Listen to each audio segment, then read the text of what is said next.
The Panhead's first thunder cracked the night like a verdict, and the laughter inside the lodge died the way a match is smothered, sudden, embarrassed, irretrievable. Conversation fractured into a dozen small, guilty silences, as 30 pairs of eyes dragged toward the strip of asphalt where a lone light caught chrome and leather and a woman who no one had expected to see again. Claire Cleets Mallory killed the engine and, with one slow, deliberate motion, swung her leg over the saddle as if she'd crossed a room and not returned to a hall that had once smelled of stale beer and contempt. Hands, old, new, prospect, patched, fumbled for a joke that refused to come true. The room kept its breath. Wait, before the next revelation unfolds. If this story has already captured your heart, let us know where you're following from. To ensure you don't miss unexpected twists, emotional reconciliations, or new beginnings, subscribe and stay connected. Now, back to the story. The invitation had been a dare and a barb in the same creased piece of paper, thumbtacked to the Iron Apostle's corkboard where the old flyers and faded photos lived. "Bring your nobody," it had said, underlined twice, and signed Jax Goliath Mercer, President. The crowd inside the lodge had chewed on it like a bone, amused at the cruelty, imagining the scuffed shoes, the nervous smiles, the side-eye that would follow an awkward arrival.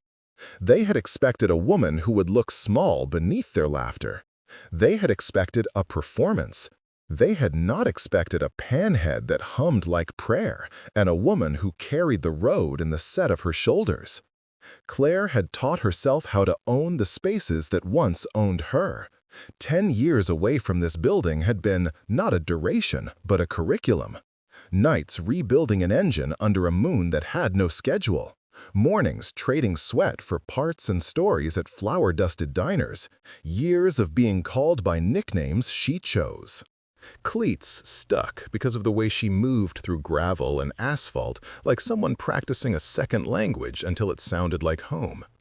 People who had once dismissed her as invisible learned, slow and brutal, that invisibility is often the precursor to being unseen on purpose, and for Claire, unseen had been antiseptic. She'd left to stop being cataloged into the margin. She'd returned to claim the center, or at least to stand in it long enough to be acknowledged. Inside the lodge, wood scarred with decades of elbows and rituals, Jax Mercer sat like a king in a hall of mirrors. His nickname matched him. Broad shoulders, hands as big as the plates he signed, a jaw that suggested hammers and deals.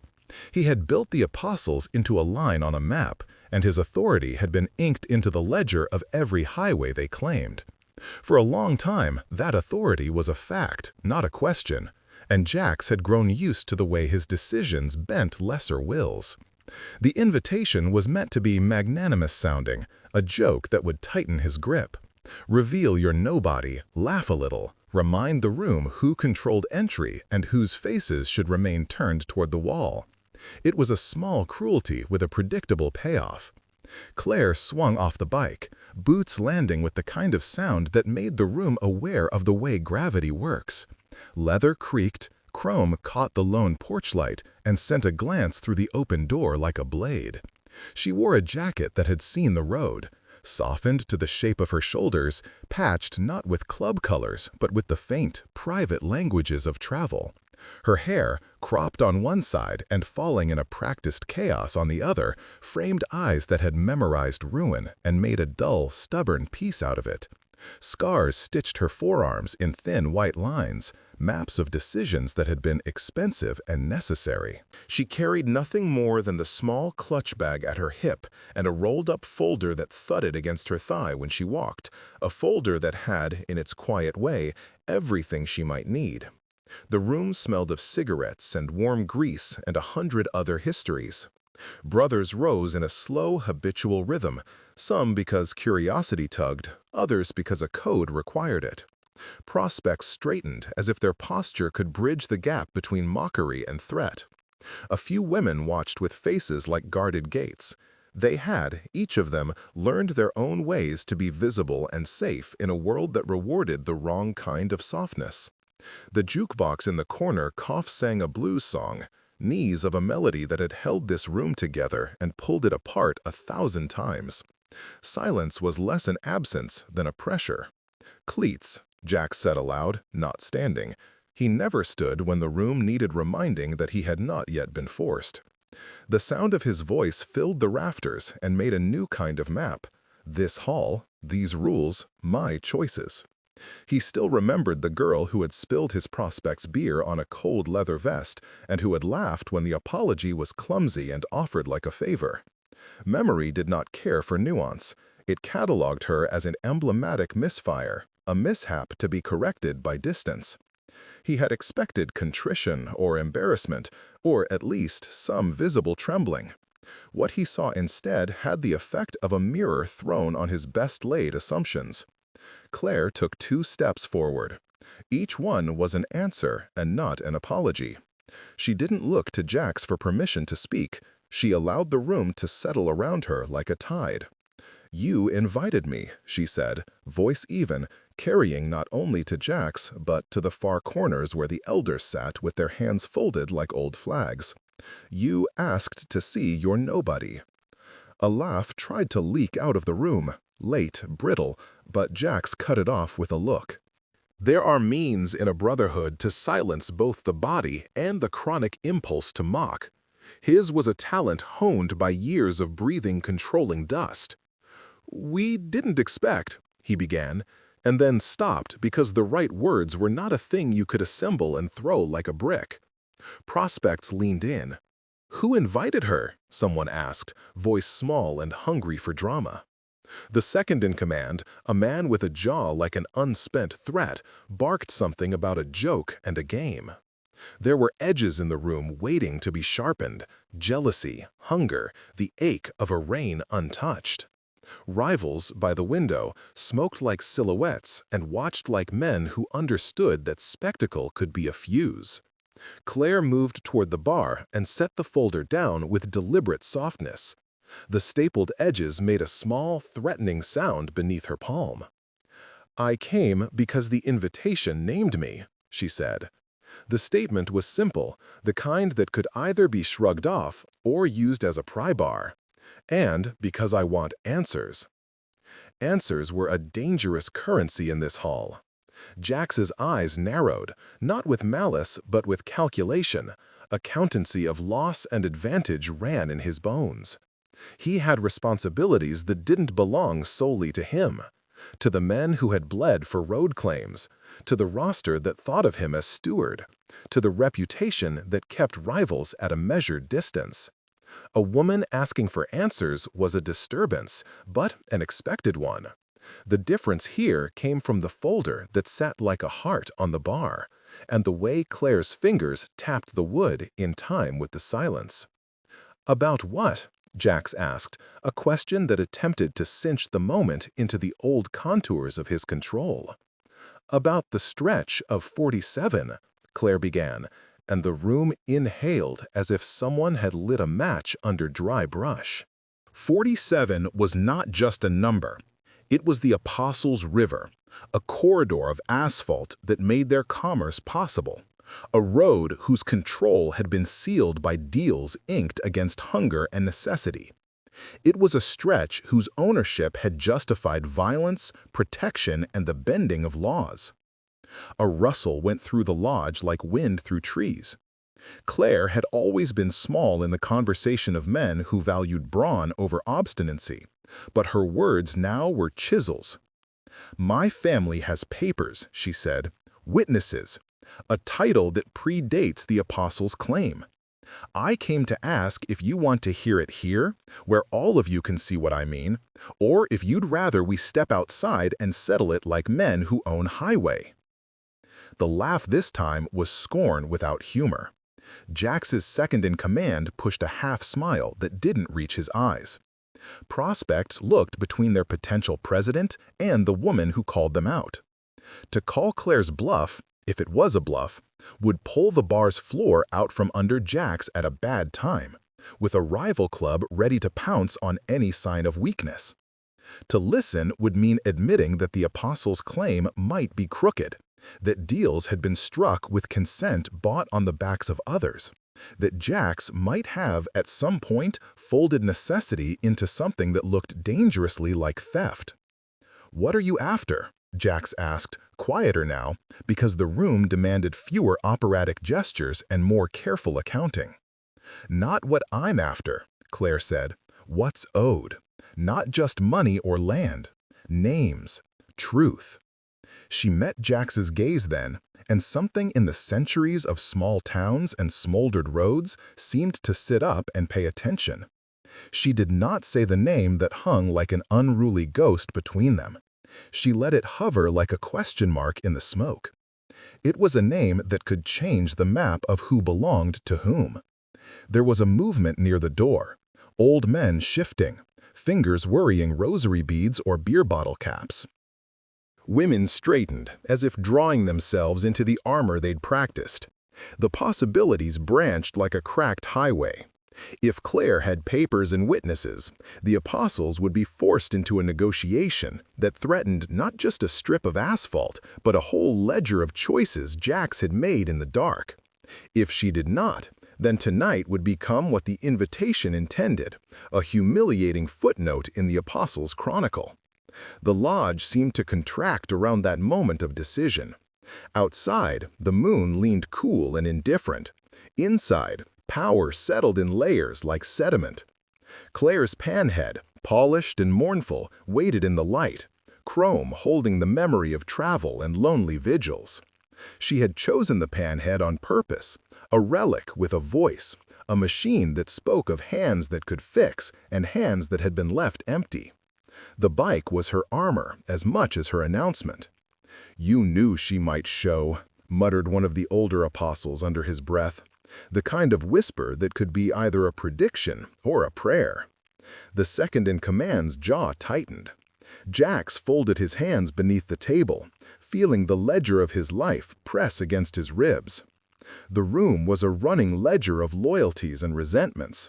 A woman with a file could be a spark or a reckoning. Nobody in that lodge could predict which until the first true move was made. Claire looked at the men and women who once thought of her as a prop in their revelry. She felt, briefly, the old smallness, the old hunger for belonging. It surfaced like a remembered frost, and was gone as quickly as it came, thawed by the warmth of the Panhead and the long, patient miles she had traveled to arrive here on her own terms. She tapped the folder again, an impatient, almost tender gesture. "We can do this the hard way," she said, voice steady as an axle. "Or you can let me read what I have, publicly, so everyone can hear whose hand wrote what and when." Silence fell like a curtain. The reunion had been planned as a night of jokes. Instead, it had become a trial by presence. The apostles had always defined themselves by what they took and what they protected. A girl who left and returned sat like a fulcrum between past and present, between cruelty offered as sport and truth offered as currency. Jax's shoulders tightened. He had, for much of his rule, preferred reduction, taking complex things and turning them into manageable pieces. This evening refused to be reduced. Outside, the Panhead's headlight cut an oblong into the dark, a promise and a threat. Inside, the lodge waited on Jack's next breath. The difficulty of the dilemma sat between them. To hold power meant clinging to the ledger of choices already made. To acknowledge the possibility of wrong meant stepping into a vulnerability that could be lethal for a club built on certainties. Claire had come to be seen and to ask for answers. The room had been invited to offer either laughter or reckoning. For the first time in a decade, someone had called the apostles' bluff, and the club, like a man mid-step, had to decide whether to fall or to stand differently. The room waited for Jax to move, like a tide waiting for a stone to break its surface. He could have called for order, dismissed the folder with a bluff about legalities and red tape, and ushered Claire outside to a conversation where bodies could be arranged and witnesses intimidated.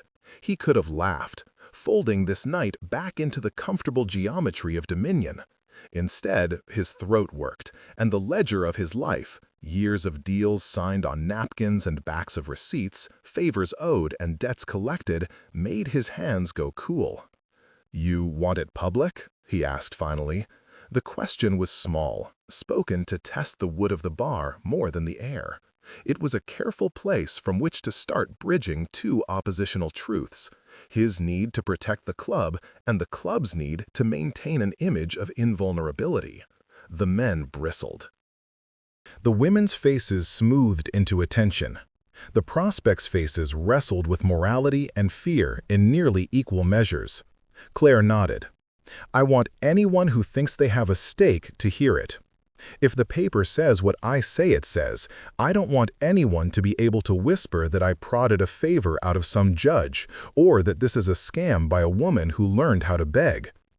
Her voice carried no arrogance, only a hardness that belonged to someone who had paid for knowledge with long nights and unpaid labor. An elder named Pete, old enough that his beard had the same gray as the lodge's rafters, stepped forward, smelling of beer and something more dangerous: curiosity. "Read it," he said, and the word was less an order than an invitation. The others gave a stuttering chorus of assent or dissent. The structure of the room reorganized itself around the possibility that truth might be spoken aloud. Claire opened the folder with a motion that made the leather on her jacket whisper. Inside were deeds, official stamps that had been pressed with hands that had known poverty, maps with a date scrawled on the corner that put ownership long before the apostles' claim. There were affidavits, signatures from townsfolk who remembered the Mallory name because the family had tilled that land and built that small gas station before the highways rerouted profit the other way. She slid the first paper across the bar, moving like someone who knew where the edges were supposed to fall. Jax's fingers touched the corner of the paper, and for a moment it felt as if he might pull it toward himself and set it aflame. Something in him loved the smell of control. To cede it was to admit there had been blood he could have saved but didn't. He inhaled through his nose and exhaled, a slow calculation. "Why now?" he asked. The question was a boulder that could crush or be turned into a stepping stone. "Why come here to us with this?" Claire's eyes flicked to him, and the smallness he had once imposed on her tried to find purchase. It slid off like rain bead on chrome. "Because you invited me," she said simply. "Because you were willing to make a show of the person who was your nobody. Because if there's truth to be heard, it should be heard where it matters." Her gaze traveled the room and landed on faces that had gotten used to the idea that their laughter meant something. And because there are those who stand to profit if the apostles are weakened. I wanted to make sure the truth was in the room before anyone else had a chance to twist it. A murmur slid through the lodge like oil. The possibility that Claire had thought 2 moves ahead, considered the rival club, the timing of the reunion, the way spectacle could be turned into safety, made people reassess her as a player, not a pawn. The idea that she had protection of some sort, some backing or intelligence, planted a seed of unease. Jax's jaw tightened. He hated surprises, especially the kind that reminded him of his own oversights. From somewhere at the back, a prospect named Red, thin, quick, always searching for a way to mark himself, snorted. "So you come parading in with a file and expect us to just give up a good road?" He sounded like a man trying to be braver than he was. "You give up a road because the law says you don't own it," Claire replied, cool as a winter morning. "You give it up because men in suits signed away what we had when they rewrote the maps. I'm not after your people's livelihoods for spite. I'm asking for what's owed." The bar rocked with the weight of her words. It was different from begging. It was a claim staked with the calm of someone who had measured risk and chosen to stand in it. Jax stood then, the movement deliberate and loaded. He moved toward the bar with the authority of a man used to clearing space, but he stopped where the light from the door carved a line across his chest. He did not take Claire's paper. Instead, he looked at the faces in the room, measuring them as if his authority might be made of their approval. "You brought this here to humiliate me," he said, the accusation sharp as a knife used on good meat. "You brought this to show me how small I made you. Why?"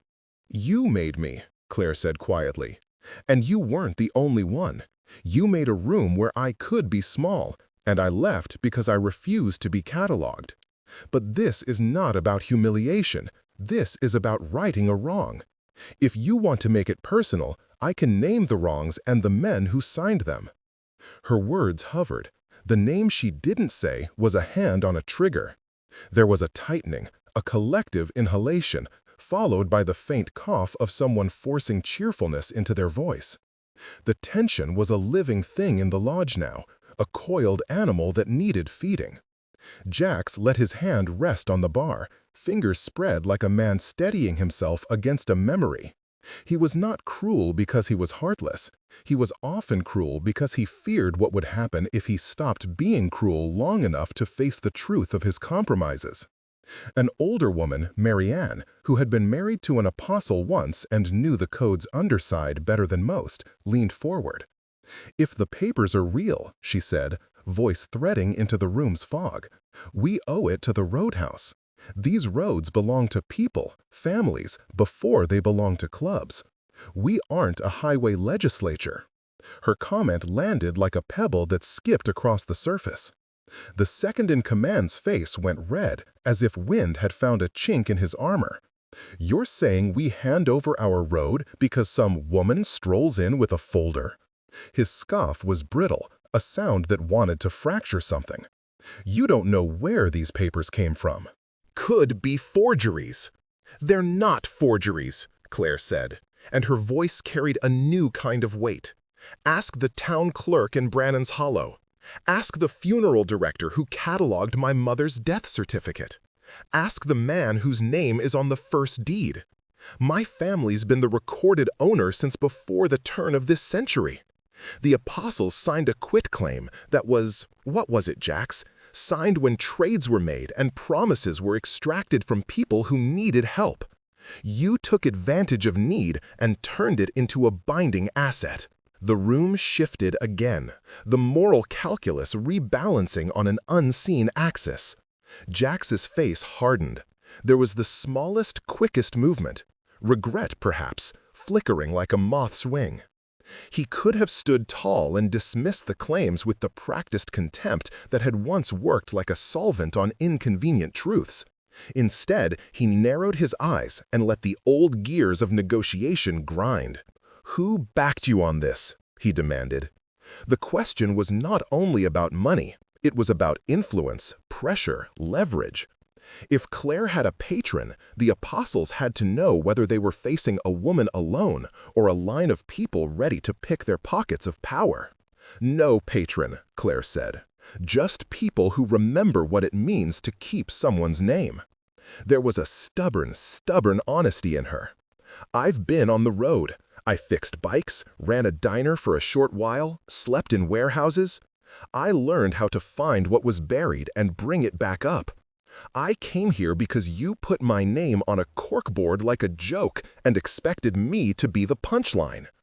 The word punchline landed like a slap. Prospects shifted. Some of them had been raised to believe that humiliation kept order. To hear the term used against them was new. The second-in-command's hand drifted near the butt of his pistol, a small, dangerous motion. Not everyone in the room liked the idea of answers. Power had been easy because questions had been kept to bed. Now questions were loud and stubborn. An outsider watching, one of the rival club's scouts leaning against the window, smiled in a way that told of wolves calculating the slaughter of a herd. If the apostles fractured over the loss of 47, the rival club could move in with speed that was as efficient as it was merciless. Jax's muscle tightened at the thought. The ledger of his life included not only deals, but threats and the precise layout of those who wanted what he defended. "Prove it," he said at last, softer, his voice a negotiation in itself. Prove to me and to everyone here that those papers mean what you say, and we'll take them to whoever can adjudicate this without the room turning into a courtroom or a battlefield." Claire let out a breath that trembled with something like relief. The motion of her shoulders was small but profound. She had expected fight and offered evidence. "I have people who will testify," she said. "I have the deed and the signatures. I have the map with the date and the receipts from when my family paid taxes on the land. I'll sign an affidavit in front of whoever you choose." The room hummed with the possibility of procedure, a legal path barred sometimes by law's touch, but a path nonetheless. For a night, the reunion's mockery had been transformed into an inquiry. For Claire, this was victory wrapped in thin gauze. She was not naive enough to believe that papers alone would undo decades of culture, but they could begin the unmaking of what had been built on other people's losses. "We'll hear it," Jack said finally, the words carrying both the weight of a concession and the tightness of a man closing his options. "Tomorrow, at dawn. We'll bring what men we trust. We'll ask for witnesses. Then we'll see." His tone made the promise and the trap in equal measure.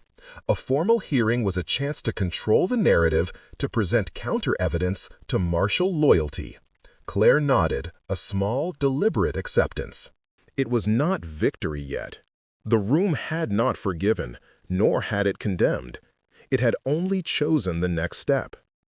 Outside, the Panhead's chrome winked in the porch light, patient as testimony.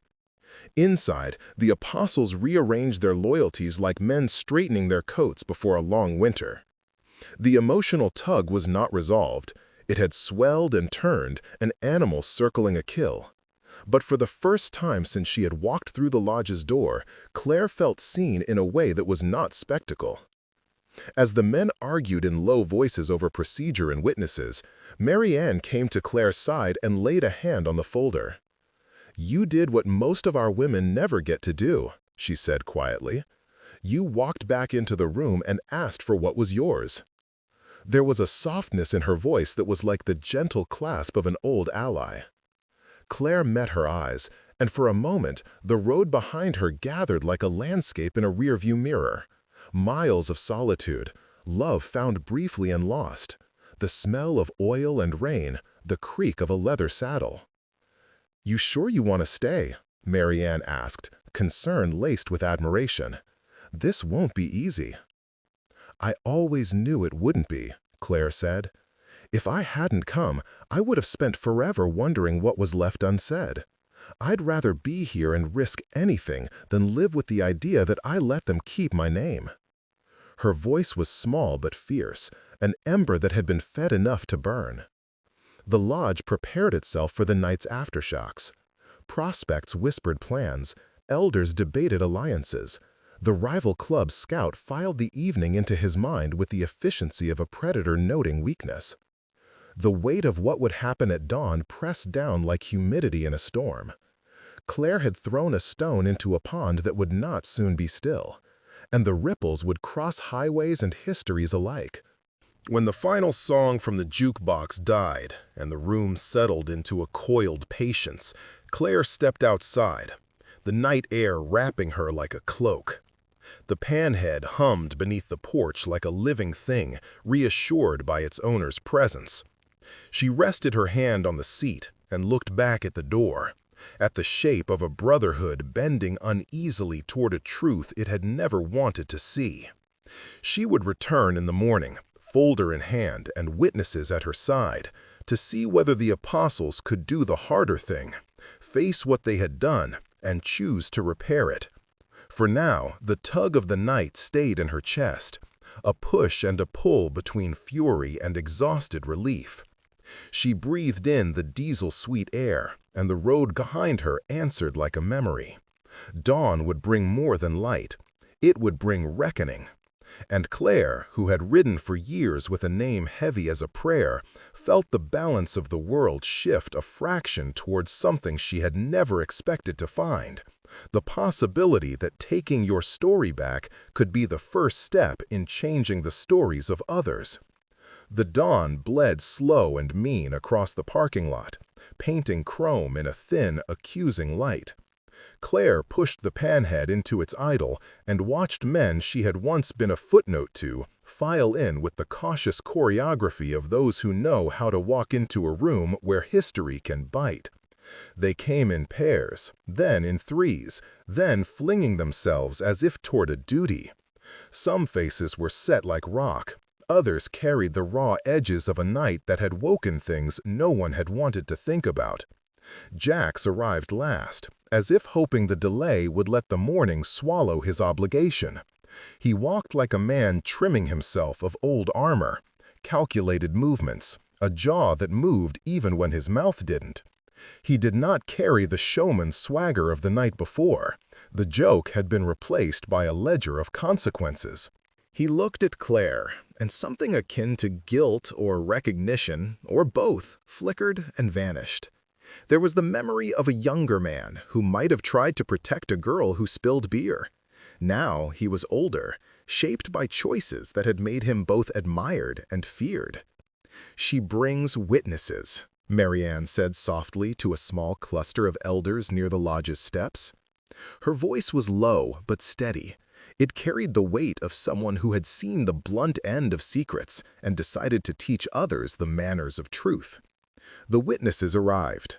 An aging town clerk with ink-stained fingers, a funeral director who kept ledgers like Bibles, and a farmer whose boots still smelled of his fields. Their faces were not warrior-stamped. They were ordinary and therefore credible, each a testament to the kind of life that builds claims slowly and carefully. The apostles gathered in a loose semicircle. The rival club watched from the edge of the lot as if the morning were a hunt at which they had been invited only to judge the spoils. Red hovered near the second-in-command, his hands restless. Marianne glanced at him, and then at Jax, and there was a silent calculation across a face that had survived more than one storm. Claire set the folder on a table commandeered from the lodge's storeroom. It sounded harsh in the morning stillness. She tapped the papers with a small, steady finger, as if awakening them. "Start where you want," she said. "Ask what you need to ask. If this is to be resolved, let it be fair." An elder named Pete cleared his throat. "We hear the town clerk," he said. It was not a legal proceeding. It was, in the way that small towns hold justice, a community choosing to see. The clerk stepped forward, his hands shaking with the tremor of old paper receipts, not fear. He read names and dates, and then, as if the words were iron filings, brought them together into an image none could easily deny. The Mallorys listed, the land taxed, a quitclaim signed in a later year that shifted ownership in a way that made some men in the Apostles' Circle blanch. "You sure this is what you want?" Jax asked when the reading finished. His voice had the brittle quality of someone trying to steady himself against becoming something he didn't recognize. "I want you to hear it in a place that knows the cost of roads," Claire said. "I want witnesses so no one can say I coached a lie." She looked at him, unblinking. "I don't want to take what men earn. I want what belongs to my family." The second-in-command paced a little, the kind of restless moving that signaled trouble ready to be conjured. "These papers could be forged," he said, repeating the claim he'd made the night before as if sound could weigh down the document's authority. He sniffed, and the smell of threat crept along his breath like oil along a cloth. The funeral director spoke then, his voice like gravel.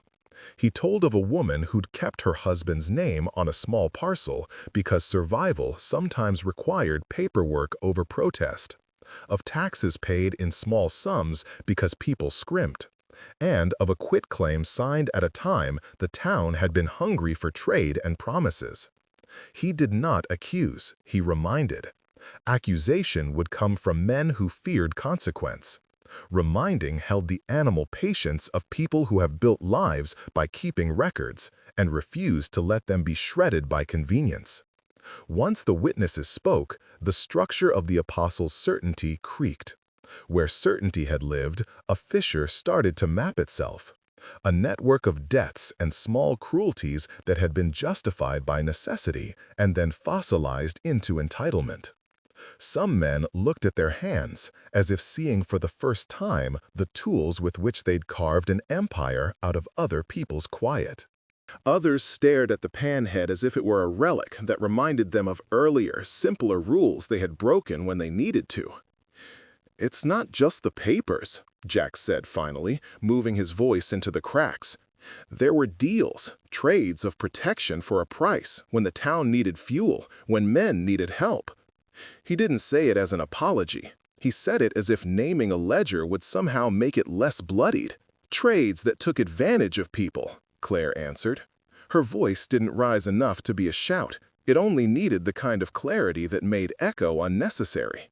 "That's what I came to say, that the apostles took what wasn't theirs when we were desperate, and that needs rectification." There was a low rumble, not quite agreement, not quite defense, around them. The second-in-command's fingers drummed on his thigh. His eyes slid to the rival club's watcher and then back. Fear is practical. It looks for allies. A split demanded a decision. Cling to the comfortable narrative of winners and losers, or step into a harder honesty that could cost them a favored road and something less tangible: respect, reputation, the scaffolding of fear that kept them in line. "You drag my club into court with a file and expect us to just lay down?" Red said, his voice sharp as newly broken glass. It was not just the road, it was pride, a commodity nearly as precious. "You don't lay down," Claire said. "You stand and defend your claim if you can. But you don't keep what isn't yours because you've always been able to get away with it." There was no triumph in her voice. Triumph would have been cheap. What she carried instead was the heavy, unglamorous thing that follows courage: consequence.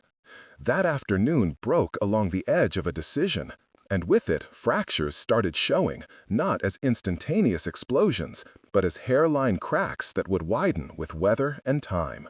Jax called for a neutral mediator, someone from the county he could tip his hat to and trust would parse law from lore.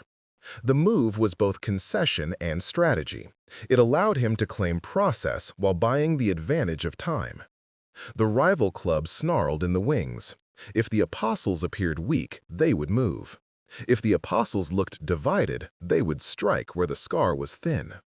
As the men argued procedure, the room's relationships rearranged themselves like furniture in a house suddenly preparing for guests. Men who had been close to Jax shifted toward the elders for cover. Prospects whispered in corners, eyes bright, not with malice, but with calculation. Change could be opportunity. The second-in-command's posture hardened. His code had always been muscle first, negotiation later. The thought that legality might trump muscle was anathema. "You set them up," he hissed to Jax when they slipped outside under the pretense of smoke and distance. "You let a woman with papers make us look soft." "You invited her, and now you complain?" Jax snapped back, the old edge in his voice flickering. "You wanted spectacle. Spectacle came. We chose how to answer." "You chose wrong," the man shot back. "You're letting law come between what's ours and what's theirs. That changes everything. Men don't like to be told their bread isn't free." "Their bread came from farmers and shopkeepers," Jax said, "not from lifting their fields when they had no lawyer to argue." His hands twisted in the nicotine-gray light. There was the quick, painful admission of a man who had counted the cost of his ease and found it heavier than he had anticipated. "I didn't write the rules, but I chose to benefit from them. Maybe it's time to pay some of what we owe." The second-in-command spat on the pavement like an animal scoring a territory. "You're afraid," he said.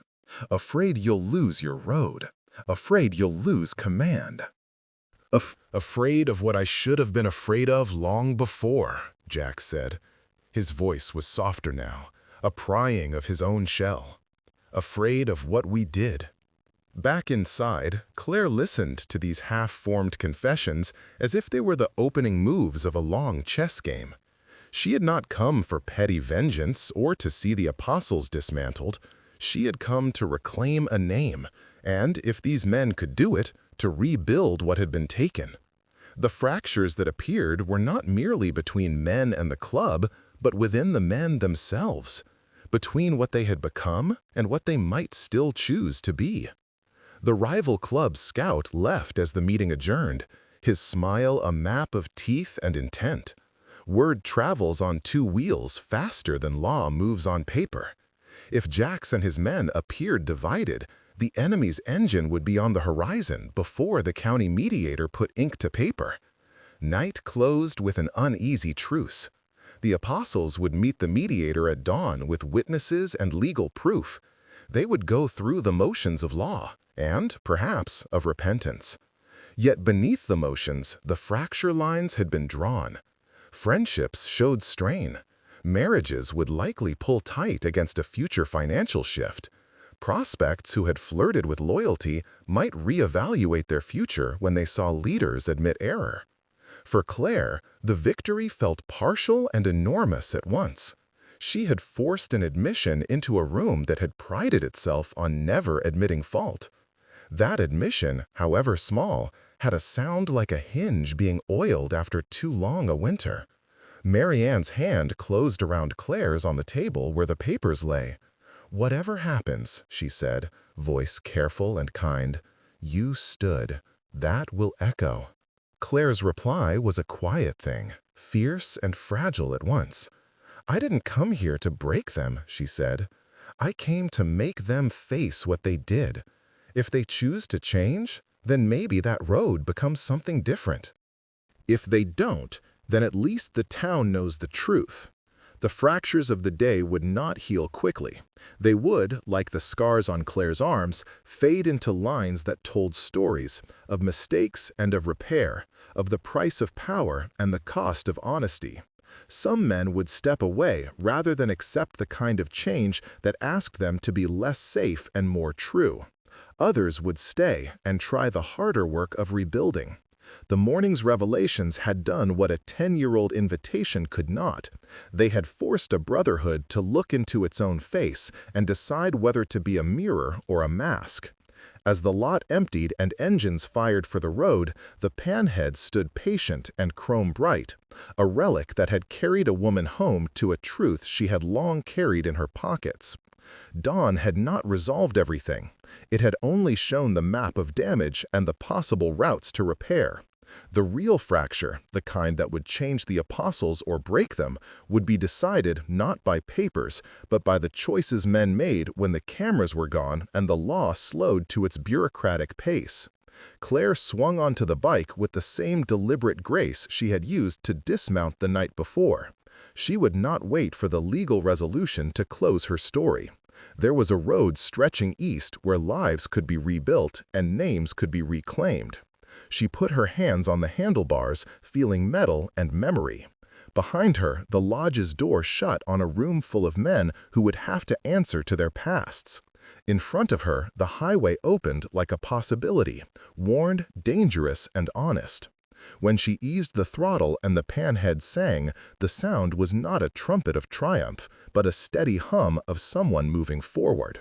The fractures left behind had sharp edges. They would sting as the wind cut past.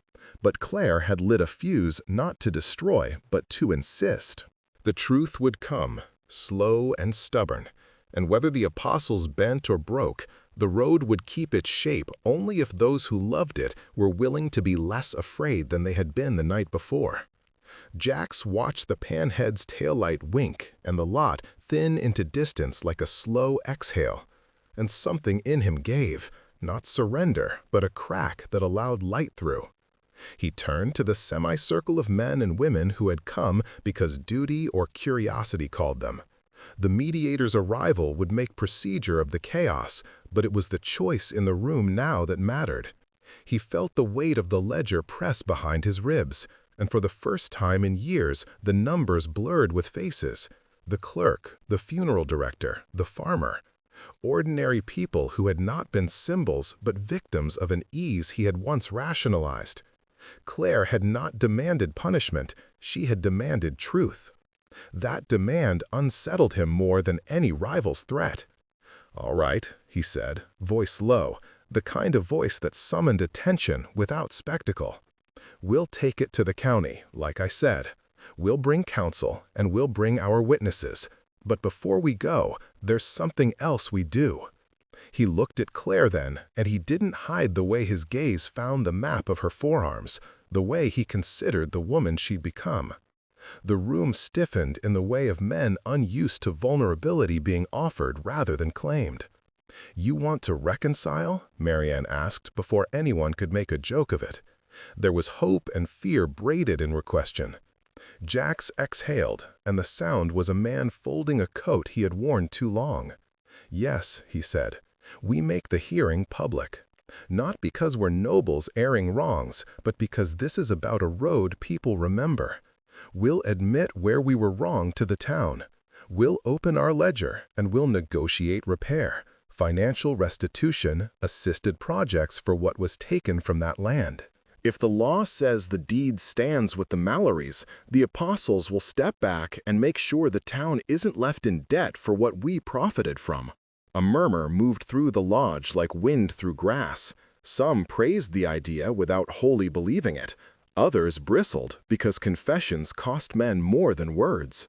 The second-in-command's jaw clenched so hard his knuckles blanched, but even he could hear the practicality.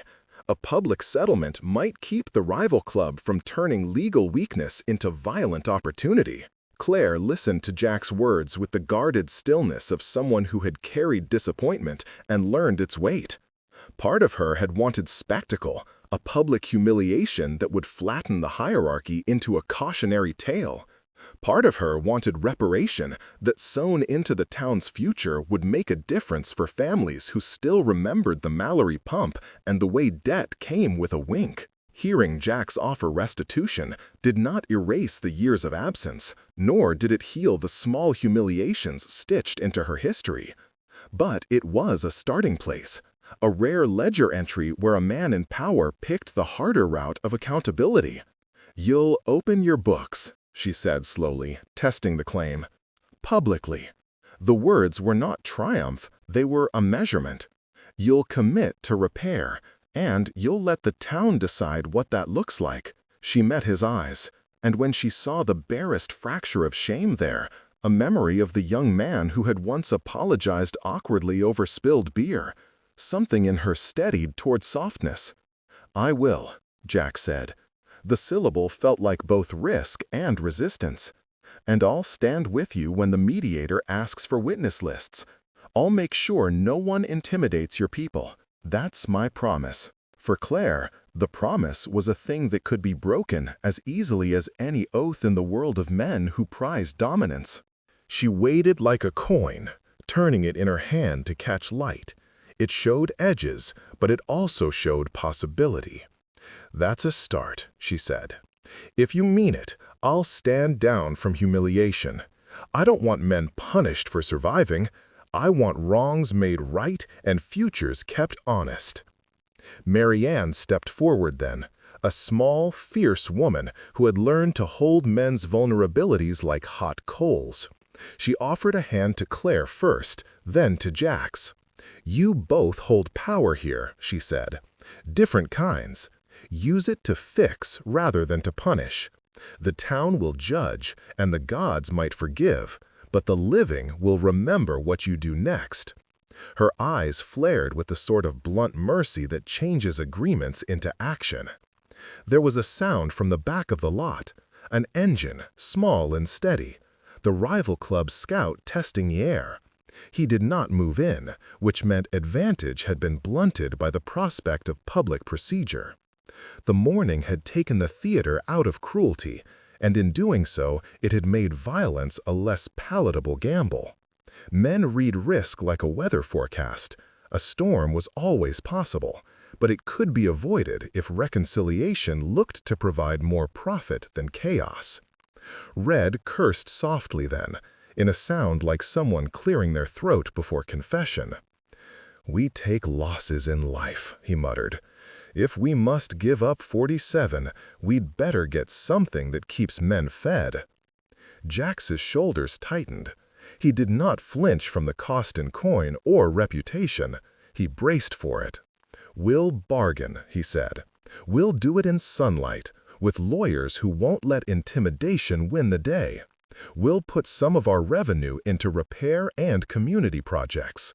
We'll fund a pump, a small clinic, things that belong to the people, not to us." The second in command spat once into the dust, the way men who base power on threats do when their fortress gets cracked. "You're selling us out," he hissed. "No," Jax replied, and his voice carried the iron of a man who had chosen to shoulder consequence rather than avoid it. "I'm buying the right to sleep and stay a leader who can look at his sons without lying." The room took that in like a blow, and then like a pledge. Leadership softened by accountability is not weakness. It is, grotesquely, a kind of courage seldom taught in their world. Claire watched the negotiation like someone watching the repair of a bridge. It could be done well, or it could be a patch job that fails in winter. She had come for truth, but she had stayed for consequence. The part of her that had once been called Cleats wanted to laugh at the irony. The part that had become Claire wanted to believe that power handled rightly might not crush the small anymore. "So we do it in public," Marianne said, finality wrapped in diplomacy. "We call the mediator, we make a schedule, we keep the town informed. No threats, no private deals." Agreements were made then, not by the clap of easy hands, but by the slow burial of ego beneath responsibility. Names were called who would sit at the mediator's table. Jax signed that he would allow public counsel, that the apostles would not harass witnesses. Claire pledged that she would not use the court of public opinion to destroy unless justice was refused. It was a fragile pact, the kind built of shards of trust and the willingness to risk reputation for repair. When the papers were folded and arranged and the signatures collected like small weapons turned toward peace, Jax looked at Claire with something that was no longer just guilt. It was recognition of a woman who had chosen to stand rather than be dragged, and the knowledge landed in him like a light you don't expect but need. "You could have ridden away," he said, quietly, the admission of all the ways he'd misread her. "I could have," Claire answered, "but then you'd still be laughing. I wanted you to choose differently." Her voice was softer now, containing the small ache that had been waiting all day to be met. He swallowed. "And if I fail?" he asked. Not a challenge, fear, naked and thin. "Then at least you tried," she said. "And maybe your sons will see that men can choose to be better. That's worth the risk." Her hand hovered near the folder, near the place where paper and truth met. Between them, the possibility of something new settled like dust after a long ride, uneasy but real. The mediator would be called, witnesses would speak, the law would weigh documents against claims. But the greater risk had already been met in the lodge. A woman had stood, and a man who could have laughed had instead agreed to open his club to sunlight. The rival club stayed on the edge of the road for a day, watching, then withdrew at the sight of a community leaning into transparency rather than chaos. Men who had once swaggered at the edge of violence found quieter ways to prove themselves, repairing pumps, helping load wood for a community stand, giving muscle that was useful and not hungry for spectacle. The apostles' ledger would be rewritten slowly, each entry a small, accountable act. At dusk, after the mediator had set dates and the town clerk had certified documents, Jax walked out alone to where Claire sat on the Panhead, the engine warm and patient. He carried no ledger, only the outline of someone ready to attempt apology with action. For a long moment he said nothing. Words felt cheap after the day's heavy revelations. "I owe you," he said finally. The sentence was both a confession and an offering. Claire studied him. The years had ground away his edges in ways she had not expected. There was subtraction there, not addition. "You owe the town more than me," she replied, then allowed herself a small, wry smile. "But if you want to make it right, start where it matters." Jax knelt, awkward and sincere, and for a man his size, the motion looked like penance. He placed one calloused hand on the motorcycle's chrome as if blessing it. "Teach me," he said. "Teach me what it looks like to fix things instead of keep them." Claire's laugh was a short, astonished sound. She had not come for charity. She had come for truth. But she had not been beyond wanting a man who could own his mistakes and try to be better. "You'll need to unlearn a lot," she said, "but I'll be damned if I don't try to make a citizen out of a head of a club." He looked up then, and something like relief moved across his face. "We'll start small," he said. "We'll repair a pump, pay restitution, and, if the documents hold, step back from 47. "And if they don't?" Claire asked, because she had ridden long enough to know that promises fray. "Then we'll fight in court," he said, "not in the alleyways." The promise was both practical and intimate. It set parameters for conflict and for restraint. Claire nodded, feeling the strange lightness that comes after a long climb. The Panhead seat held the imprint of a woman who had been both anonymous and inexorable. She breathed in the evening air that smelled of oil and cooling asphalt and something like possibility. "Then let's start with the pump," she said. "Get tools tomorrow. Hands do more than words." He smiled then, small and crooked, in the way men do when they're making themselves new. "I'll bring men who know how to lift and not to break," he said, "and I'll bring the checks."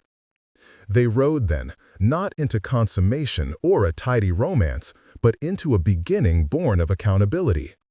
The town watched two silhouettes move down the road, one in leather, one in broad shadow, bringing with them the sound of an engine that promised the slow, steady work of repair. The reconciliation that night was no dramatic surrender, but a set of actions: public hearings, restitution, communal labor. It was messy and hard and true. As they crossed the first stretch toward Brannan's Hollow, the Panhead's growl stitched them together in a way neither law nor ledger could. Claire's hand brushed Jack's for the briefest second, an electric acknowledgement of risks taken and of a future that would require both courage and humility. He did not reach to hold her. They were not yet a story that could be spelled with easy verbs. They were two people who had chosen, out of something fierce and weary, to try to mend what had been broken. In the weeks that followed, the repair began with small acts. Men hauling lumber, women painting signs that declared community ownership, Jack signing checks that felt like a man pruning the roots of a tree grown on stolen soil. V